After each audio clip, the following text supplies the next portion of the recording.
Advocate, good morning. Good morning.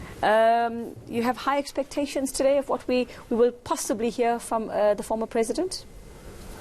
On the contrary, no. Remember, normally the way things work, the commission would request us, I appeared there on their request. That's the first step that they do. Of course, if you don't accede to their request, they've got the right to subpoena you.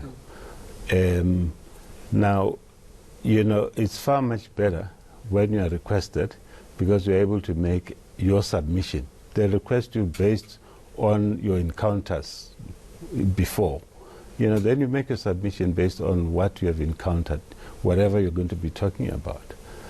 But in this situation, because the former president, I think he was requested, but he wanted questions up front, which they didn't accede to. So, it's anybody's game today, because we all don't know what to expect. I'm not too sure. He's obviously under legal advice. I don't know whether he will make a submission or he'll basically say, bring it on to me, and then ask questions.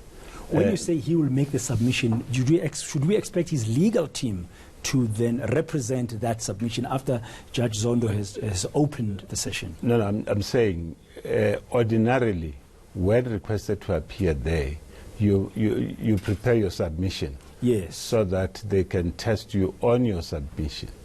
Now, if you didn't prepare your submission, they must throw questions to you. Now, as a witness, you have a right to remain silent, for example. That's so he doesn't have to answer any question? Yeah, basically as a witness, yes.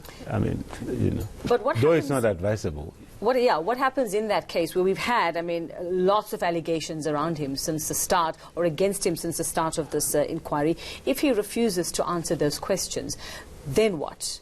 Does it seem like, he doesn't rebut it? In the minds of the people and in the minds of the inquiry itself, does it say, okay, you're not defending yourself, we are to gather from this that there's some truth to those allegations? Well, of course, if you choose to remain silent, it means versions which have been put before the commission about you stand.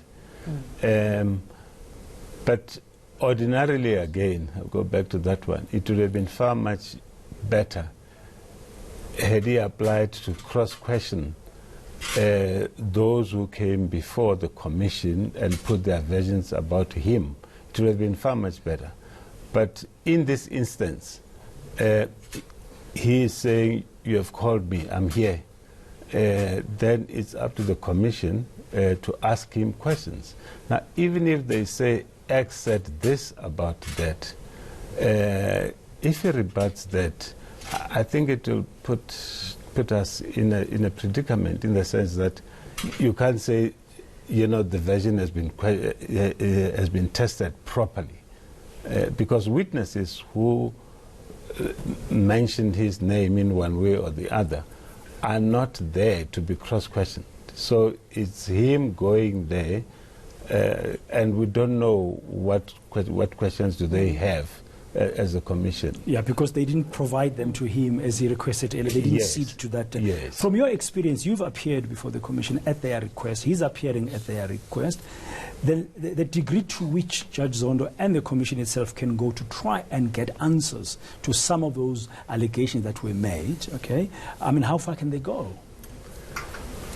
Well, they can go up to as far as he cooperates with them. As I said, he can refuse he can decide to remain silent. And as I understand it, his legal representative, in fact, he is going to be questioning the manner in which he was dragged to come. I think there is some allegation that it was not procedural.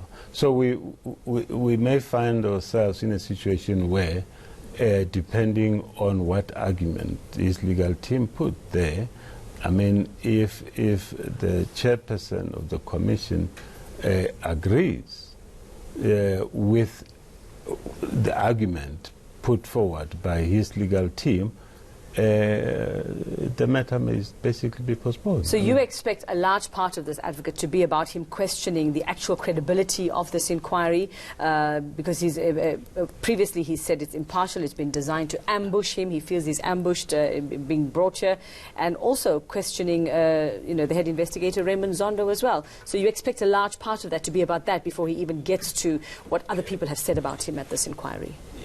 Yeah, I wouldn't say that he was ambushed. So he says he was, yeah, but I'm basically just saying from my side, the commission treated us equally.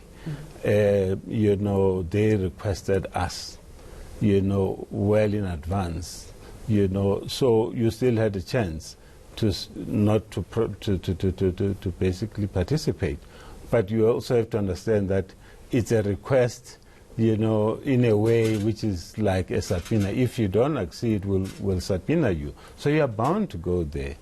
But, when the request comes and you feel that you want to help your country, perhaps, this is a fact-finding mission. It makes sense. That is why some of us went to talk about what we knew. But then if you really are going to the commission, being subpoenaed, so to speak, you can easily be deemed a hostile witness. Okay, thank you very much, Advocate Mahlodi Mwefu, who himself has appeared at the commission to give his side of the story on some of the investigations that have been going on.